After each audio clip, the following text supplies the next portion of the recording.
Ce vendredi 3 février 2023, à 21h, France 5 diffuse le premier film du grand Bertrand Tavernier, L'Horloger de Saint-Paul. Il s'agit, aussi, du premier des 8 films que Philippe Noiret tournera sous sa direction. Avec beaucoup de confiance. Et de l'appréhension. 1973.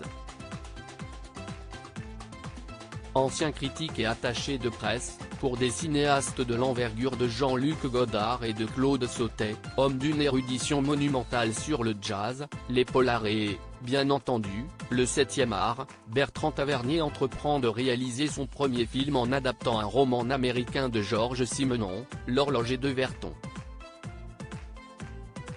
Transplanté en France, dans sa ville natale de Lyon, L'Horloger de Saint-Paul, diffusé ce 3 février 2023 sur France 5, regroupe plusieurs thèmes, sociaux et familiaux, qui sont chers au réalisateur. Il est aussi, pour lui, l'occasion de faire tourner celui qui est déjà une vedette et deviendra son alter ego de fiction et interprète de prédilection, Philippe Noiret. Grosse galère et soutien de poids. L'aide de Philippe Noiret est déterminante dans ce qui s'avère être une course de fond. Bertrand Tavernier a, certes, des distributeurs et des exploitants qui l'ont connu dans son ancienne vie et lui apportent leur soutien, mais il va ramer pendant des mois pour imposer son sujet dont aucun producteur ne veut. De la part de Noiret, qui entretenait une relation difficile avec sa fille, en revanche, le soutien au réalisateur est inaltérable. « J'étais enthousiasmé par son scénario », racontera-t-il au biographe Jean-Claude Rasquianja. Quand Tavernier est arrivé, j'ai ressenti une vive sympathie pour lui. Il m'a plu tout de suite. Sa bouille, sa façon de parler, sa passion. J'étais épaté par sa culture cinématographique. Il se dégageait de lui une vraie chaleur humaine, une authentique sincérité et une intense nécessité de réaliser ce film. J'avais l'impression de trouver un frère. Les deux hommes vont devoir se serrer les coudes, le cinéaste échouant, après un contact infructueux à la Warner, à trouver un producteur. Cela tourne même à l'humiliation. Les refus s'enchaînent, on ne répond plus à ses appels téléphoniques et chez les Tavernier, pendant un an, l'argent vient à manquer.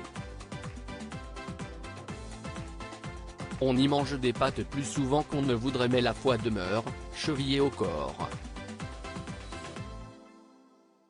Bertrand Tavernier est en outre fortement soutenu par son épouse Colo. Finalement pistonné par son ami Claude Sautet et par le compositeur Philippe Sard, Bertrand Tavernier trouve porte ouverte auprès de l'homme qui a produit les choses de la vie, Raymond Danon. Ce dernier n'aime pas plus que les autres le sujet de L'Horloger de Saint-Paul, cette histoire d'un artisan qui renoue une relation forte avec son fils alors que celui-ci est accusé d'avoir assassiné un homme. Mais Danon est plus pragmatique que les autres producteurs. Il voit les bonnes fées se pencher sur le berceau du premier film de ce cinéphile passionné. Noiret rassuré, les premières prises de vue ont lieu à Paris, pour des scènes de train. Bertrand Tavernier est terrorisé, avec la crainte d'apparaître insuffisant aux yeux de ses techniciens chevronnés. Il aspire, également à travailler avec des gens aussi passionnés que lui. Bientôt rejoint par son ami Jean Rochefort, qui joue un rôle de commissaire, Philippe Noiret éprouve de son côté une réserve qui ne demande qu'à être dissipée. J'ai eu un petit moment d'inquiétude. Je voyais devant moi une encyclopédie vivante du cinéma. Je craignais qu'ils nous disent, là, on va faire comme dans Le train sifflera 3 fois, et ce plan-là, comme dans La bête humaine. Mais j'ai vu ce grand jeune homme à la fois timide et effronté, très attachant, prendre le plateau en main avec naturel et gentillesse, sans se départir de sa courtoisie.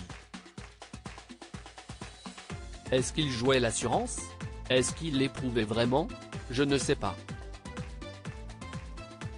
En tout cas, il savait quel film il voulait faire. Film intelligent, humain et fin, avec un arrière-plan social donnant à voir la réalité de la France d'après mai 68, l'horloger de Saint-Paul fera plus d'1 million d'entrées, décrochera le prix Louis Dellucce et lancera la carrière de l'un des cinéastes français les plus importants de ces 50 dernières années. À lire aussi La vie et rien d'autre, France 5, Philippe Noiret et Bertrand Tavernier, couple mythique du cinéma français.